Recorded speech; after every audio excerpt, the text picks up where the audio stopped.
وإذا قيل لهم تعالوا يستغفر لكم رسول الله لووا رؤوسهم ورأيتهم يصدون وهم مستكبرون. وَإِذَا قِيلَ لَهُمْ, dan apabila dikatakan untuk mereka, kepada mereka, ta'alau, datanglah kalian beriman. Yastaghfir lakum Rasulullah, dan memintakan ampunan kepada kalian Rasulullah. Lawaw ru'usahum, mereka akan memalingkan kepalanya, memalingkan wajahnya. Wa ra'aitahum, dan kau lihat mereka Muhammad yasudduna, menghalang-halangi manusia. Wahum mustakbirun, dan mereka menyombongkan diri. Bunda yang rahmati Allah Subhanahu wa taala, ciri orang munafik yang berikutnya dikasih tahu kepada kita orang-orang mukminin, mereka itu sungkan menerima kebenaran dan merasa pede dengan apa yang mereka kerjakan. Padahal sudah Allah utus seorang Rasul yang mulia, seorang Rasul yang begitu penyejuk, penyayang, Rasul yang membahagiakan lahir dan batin buat semua manusia. Ada di tengah-tengah mereka, tapi ini kalau sudah fatubi'a ala qulubihim, kalau hati sudah dikunci mati sama Allah, maka nggak bisa melihat kebaikan. Semua orang melihat cahaya terang, tapi dia nggak melihat. Semua orang pengen datang, tapi dia nggak mau datang. Padahal ada di tengah-tengah mereka. Wa idza qila lahum ta'alu yastaghfir lakum rasulullah. Kalau sampaikan kepada mereka, ayo datang beriman. Rasulullah akan beristighfar, mintakan ampunan untuk kalian. Allah wa urusyahum, mereka berpaling. Kalau berpaling apa bedanya dengan orang-orang kafir? Jadi sama tuh kayak benar. Jadi berpaling terhadap kebaikan. Dan banyak ini terjadi pada sekeliling kita. Pada sekeliling kita banyak terjadi. Biasanya kalau ada orang-orang mulia yang tinggal di satu tempat, dari mana-mana orang datang, orang sekitar malah nggak pernah datang. Di Mekah aja masih banyak orang dari seluruh dunia datang untuk sholat, untuk ibadah. Dia yang punya kampung nggak pernah datang ke Masjidil Haram, masih banyak. Sebab kalau lagi haji suka pakai supir badu, orang Badui. Karena udah sering pakai bertahun-tahun. Nah, kalau lagi masuk ke Armina, Arafah, Muzdalifah, Mina, puncaknya haji, kami semua pakai ihram, dia nggak pakai ihram, nyetir aja. Dan kalau obrolan sama supir badun hanya, kenapa nggak ihram? Ya biarinlah, saya orang sini, kata orang Badui itu. Udah nganterin berapa kali? Terus Bob nanya, orang hajian. Udah 36 tahun. 36 kali. Maknanya 36 tahun dia masuk Arafah, Muzdalifah, Mina. Udah pernah berhaji belum? Jawabannya belum. Kawat nggak tuh ya bunda? Ada orang yang berpuluh-puluh tahun nabung supaya bisa haji. Seumur hidup sekali aja syukur banget. Karena banyak kaum muslimin muslimat yang masih belum bisa haji. Ini ada orang, Bos Bob nanya 36 kali. Dia jadi supir bis, bisa masuk Arafah, Muzdalifah, Mina, tapi nggak mau pakai ihram. Nggak juga sholat, nggak juga haji. Nah itu maka sama kayak orang Jakarta kagak pernah naik ke Monas. Gus Bob lahir di Jakarta, pernah tinggal lama di Jakarta, pernah naik Monas nggak? Jawabannya enggak. Itu. Jadi itu. Tapi kalau ke Masjidil Istiqlal, sering. Jadi Monas belum pernah. Jadi begitulah kira-kira orang dari mana-mana datang ke Monas untuk pengen lihat naik ke Monas. Sama sampai kayak dari orang dari Sumatera Utara, tempatnya Ustaz dari Semua. Ada adiknya datang ke Jakarta, nah ini dia abangnya bawa ke atas Monas. Terus dia kemudian tunjukin nama adiknya. Itu tuh dari sana Ben Hill sampai sana kebun kacang. Itu sepanjang itu Tanah Abang. Kata adiknya yang baru datang dari Sumatera Utara, wah kaya sekali kau bang. Itu Tanah Abang semua. Iya, itu Tanah Abang. Jadi, bunda ngerti nggak nih? Yang ngerti senyum-senyum, yang nggak ngerti nggak nyambung. Jadi Tanah Abang. Itu balik ya, bunda. Ada cahaya yang terang di kampung itu, nggak mau datang. Apa kurang terangnya Masjidil Haram? Apa kurang terangnya Ka'bah Baitullah? Nggak datang sholat. Arafah, Muzdalifah, Mina, semua orang pengen ibadah di situ. Dia datang tapi dia kagak ibadah. Cuma nyetirin mobil dong. Wa yaqila lahum ta'alau yastaghfir lakum Rasulullah.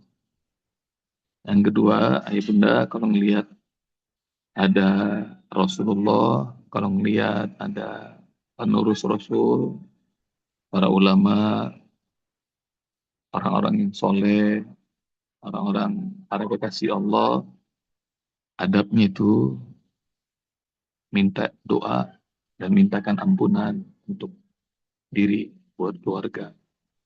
Adab. Jadi, yastaghfir lakum Rasulullah. Mintakan ampunan kepada Allah, bukan kepada manusia ya. Kalau kepada manusia itu namanya confession, konfesi. Sama yang dilakukan sama para pemuka-pemuka agama lain. Kalau ngaku bayar sama dia, ntar dosa-dosanya diampuni. Bukan bayar atau manusia yang mengampuni. Waman yaghfiru dzunuba illallah. Dalam surat Ali Imran ayat 130-an. Allah nanya, emangnya ada yang bisa mengampuni dosa selain Allah? Nggak ada. Yang mengampuni dosa itu Allah. Maka tugasnya Rasul, tugasnya para pewaris Rasul itu yastaghfir lakum Rasulullah. Rasulullah akan berdoa, para ulama, orang-orang soleh akan berdoa agar Allah ampuni dirinya, ampuni orang yang datang kepadanya mengaku salah. Jadi doa. Jadi kalau ada orang datang, ada orang soleh, ayah bunda ketemu orang soleh, orang yang ikhlas, orang yang dekat sama Allah. Nah ini pelajaran. Minta doa. Dan ayah bunda nanti bakal ngerti. Kalau orang yang dimintakan doa, dia doa. Doanya dari Allah, ampuni kami. Ini minta ampunannya pada Allah. Ya Allah, ampuni kami. Ampuni salah kami. Ampuni dosa-dosa kami. Dan semua hajat disampaikan. Mobil khusus hajat yang apa? Hajat yang ditujukan. Ada anak yang mau nikah, minta bilang kepada orang soleh, minta doain. Ada proyek yang sedang dikerjakan, ada kesulitan yang dihadapi, ada utang yang melilit. Abu Umamah kelihatan susah, lalu kemudian Rasulullah SAW bilang, ada apa wahai Abu Umamah?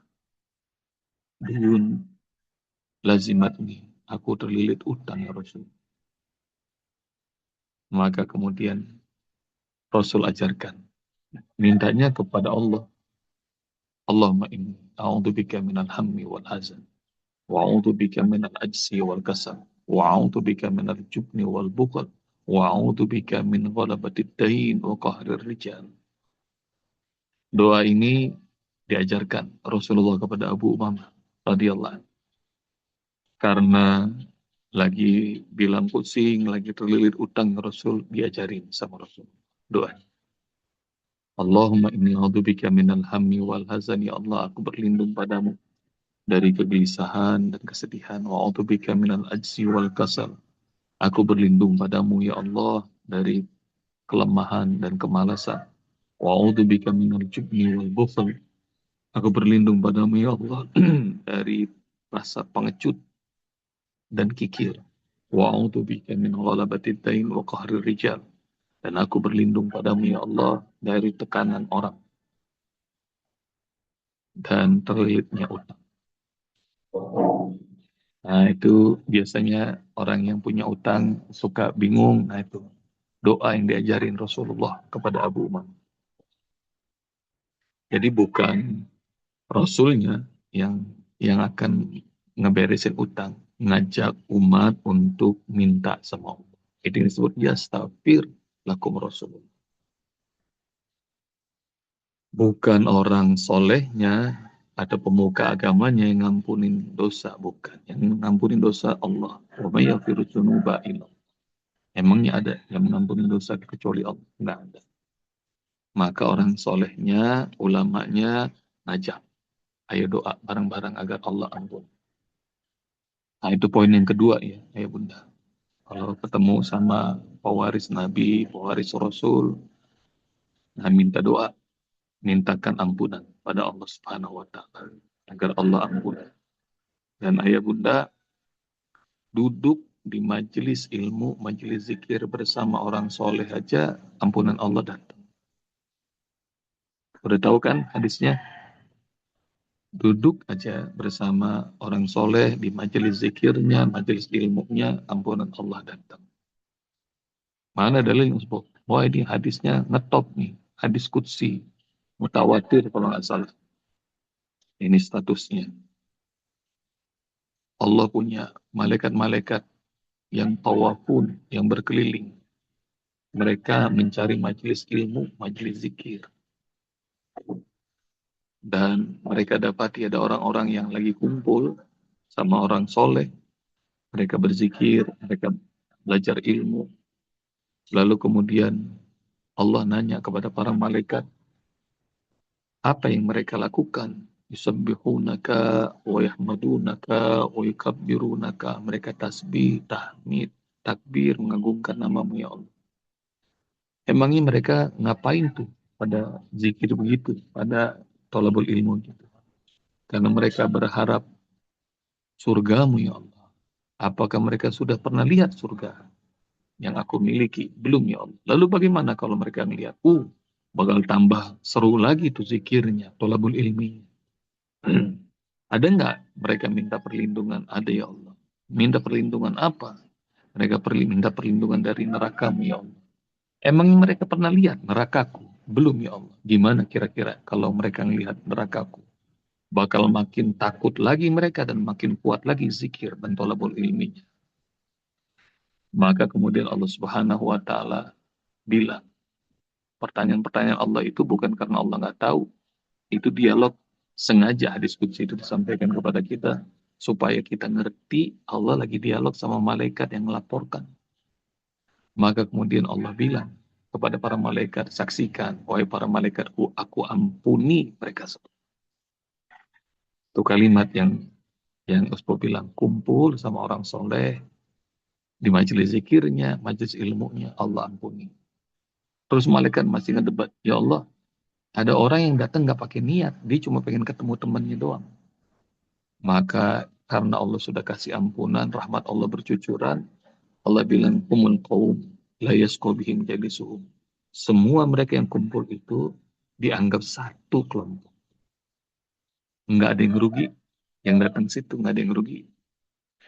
Hatta cuma soundman doang. Tahu soundman? Benar. Hatta cuma masang taruh atau tenda doang. Semuanya Allah ampun. Jadi dia mau niat mau enggak karena Allah sudah ridhoi semuanya. Nah itu kumpul sama orang soleh di majelis ilmu, majelis zikir, ampunan Allah. Cari tuh ya, cari hadis kutsinya indah tuh. Sampai Allah nanya, apa sih yang mereka minta? Surga. Emang udah pernah lihat?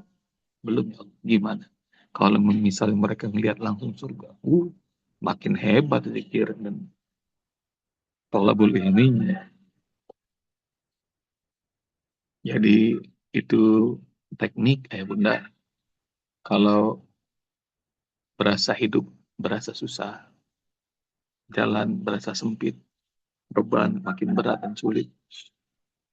Nah, salah satu tekniknya, ayah bunda udah sholat, udah doa, udah sedekah, udah apapun juga, salah satu tekniknya dikasih tahu, datang, datang pada Rasulullah, atau datang kepada pewaris Rasulullah, para ulama, warasatul anbiya, ulama atau pewaris Rasul.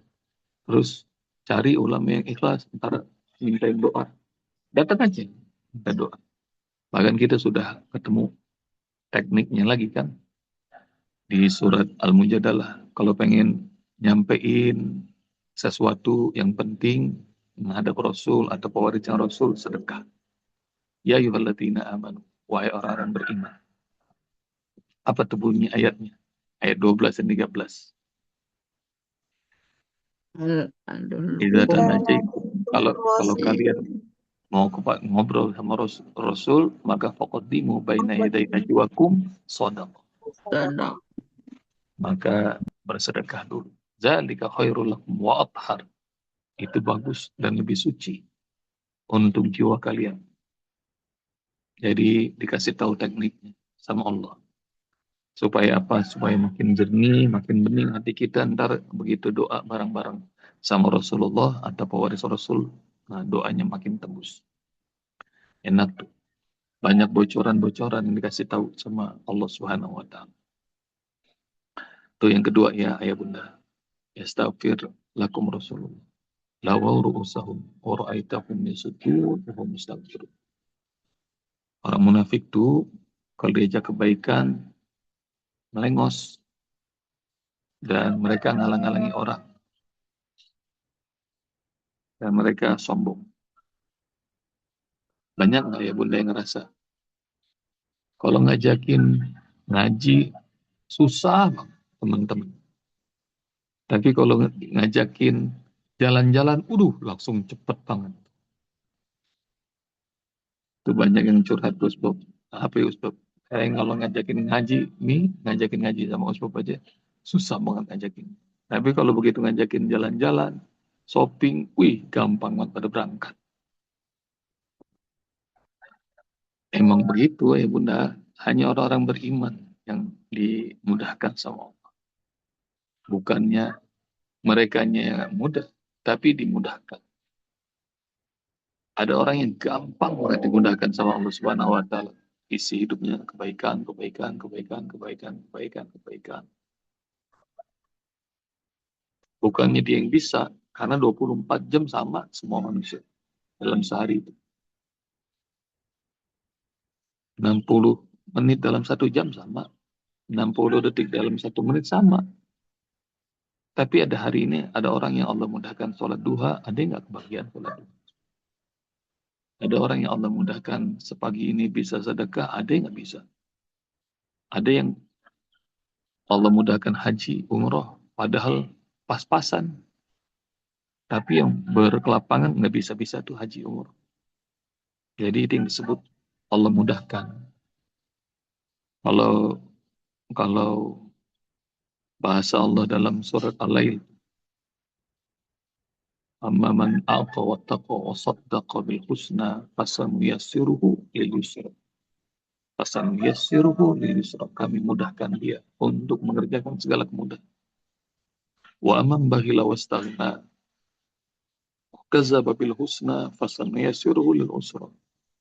Ada kalimat juga fasanyassiruhu lil usra, kami mudahkan segala kesulitan hadir dalam hidup. Maka ada orang yang Allah mudahin, ada orang yang Allah susahin. Maka ini termasuk orang-orang yang enggak nggak bisa tuh menerima kebaikan, menserap sinar nggak bisa. Lawah rusuh. Mereka malingin muka. Dan ayah bunda nanti bakal ngelihat dalam perjuangan di jalan Allah. Kalau dalam perjuangan di jalan Allah, ntar bakal ngelihat tuh. Kalau ayah bunda mulai berjuang di jalan Allah, nanti bakal ngelihat. Biasanya para pejuang di jalan Allah tuh jalannya sunyi, jalannya sepi. Lebih banyak yang komen daripada yang ngebantuin kalau berjuang di jalan Allah. Jadi udah kagak bantu, komen mulu. Gue bilang juga apa Bob, lu mah aneh-aneh aja mau bikin universitas gratis. Wah gawat lu. Sama seperti juga dulu bikin mahat gratis.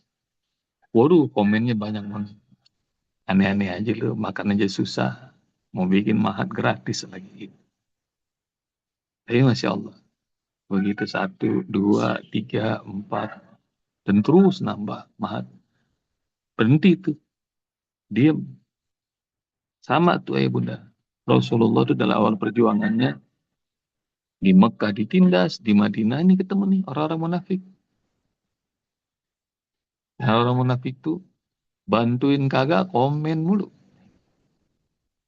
Maka kalau dalam perjuangan ketemu nih, kayaknya temen, tapi komennya begitu. Kalau asal ngedeket sama dia aja, komennya bawanya negatif. Jadi ngecilin perjuangan. Nah itu model-model kayak begini. Bantuin enggak, tapi ngerepotin. Nah ayah bunda udah ngerti itu. Jadi kalau ada orang-orang model begini, sudah lawaru usaha. Mereka nggak mau tuh diajak berjuang di jalan Allah. Wara'aitahum yasudduna, dan mereka, engkau akan lihat mereka ngalang-ngalangin orang untuk datang. Wahum mustakbirun, dan mereka menyombongkan diri. Dan kalimat-kalimat ini gambaran dari Allah memalingkan wajah, menghalang-halangi manusia dan menyombongkan diri, sifat-sifat orang munafik. Jadi kita makin tahu sifat-sifat orang munafik ini. Lalu kontranya adalah kalau gitu orang-orang mukmin adalah orang-orang yang tawadu. Kita merendahkan hati, nggak usah flexing, nggak usah sombong-sombongan. Lalu kontra munafikinnya lagi, kalau di hadapan orang soleh, tawaju. Kalau orang munafik tuh buang muka, kalau di hadapan orang soleh tuh kita, nah, kepala kita tundukkan, dengerin tuh nasihatnya. Karena boleh jadi ada satu kalimat ayah bunda yang keluar dari mulut orang yang ikhlas, orang yang bertakwa, orang yang soleh. Satu kalimat itu bisa merubah hidup. Satu kalimat itu kalau keluar dari mulut orang soleh, kita tawajuh, kita dengerin. Terus nanti Allah turunkan hidayah, bobot hidayah masuk di kalimat itu, boleh jadi seumur hidup kita berubah. Maka tawajuh kalau ketemu sama pewarisnya Rasul. Simak obrolannya, dengerin. Terus juga kalau udah ketemu sama orang yang ikhlas, orang yang soleh, yang rasanya selalu membawa kita semakin dekat sama Allah. Kalau udah ketemu sama orang-orang model gitu, nggak usah sering-sering kita ngobrol bawa dunia, nggak usah. Nggak usah ceritain dunia kita. Lah orang ketemu sama orang yang nganterin kita ke Allah, masih ngomongin yang remeh-remeh, masalah dunia. Jadi simak aja apa yang disampaikan. Bawa pulang, amalkan. Boleh jadi satu kalimat. Atau mungkin satu kata. Keluar dari mulut orang soleh itu, kalau Allah ridho, Allah taruh hidayah, itu bakal merubah hidup selama-lamanya. Dan ayah bunda pernah dengar kan cerita saya, orang kaya yang datang kepada ulama di Pasuruan. Dia mau ikutan tender, doain kiai, kalau saya menang tender nanti saya sedekah buat anak-anak yatim di pesantren. Kata Pak Kiai, kamu suka sholat nggak? Suka. Baca Al-Fatihah apal nggak? Apal, coba baca. Begitu dia baca, iya kan abudu, iya kan astain, stop, stop, stop. Kamu tahu nggak artinya iya kan abudu, iya kan astain? Tahu Kiai, apa artinya? Kepadamu ya Allah kami beribadah. Kepadamu ya Allah kami mohon pertolongan. Itu Kiai bilang, oh rupanya sampean Fatihahnya masih sama sama saya. Emang kenapa Kiai? Kalau sampean Fatihahnya, kalau kamu kalau dengerin kalimat yang tadi kamu omong, saya kira sampean Fatihahnya kebalik. Kebalik gimana Kiai? Jadi iya karena stain wa iya karena abud. Oh gitu Kiai. Lah sampean tadi ngomong. Doain saya Kiai. Kalau saya menang tender, saya mau sedekah buat anak-anak yatim pesantren. Itu namanya iya karena stain wa iya karena abud. Kalau sampean fatihnya benar, ngomongnya begini, Kiai, ini saya sedekah buat anak yatim. Urusan tender pasti Allah tolong. Pernah dengar kan cerita Usbop yang selengkapnya kan? Itu kalimat bener terhujam. Satu kalimat itu merubah. Jangan dibalik, jangan dibalik. Jadi kalau kalau ketemu Rasulullah atau ketemu warisnya Rasulullah, nggak usah ngomongin dunia, dengerin aja tuturnya, kalimatnya, apalagi orang yang ikhlas, yang ngomongnya tuh keluar dari hati. Maka satu kalimat, boleh jadi dari sekian banyak pembicaraan, satu kalimat bisa merubah hidup kita. Karena ampunan Allah turun, rahmat Allah turun. Dan jangan seperti orang munafik. Orang munafik tuh udah ada cahaya terang, mereka berpaling. Kalau kita tawajuh, duduk, nyimak. Orang munafik itu mustakbirun, mereka menyombongkan diri, kita rendahin diri, rendahkan hati, dan jadi orang yang tawadu. Semoga Allah Subhanahu wa Ta'ala rahmati kita semuanya. Jazakumullah. Assalamualaikum warahmatullahi wabarakatuh. Waalaikumsalam Waalaikumsalam warahmatullahi warahmatullahi wabarakatuh. wabarakatuh. Waalaikumsalam warahmatullahi wabarakatuh.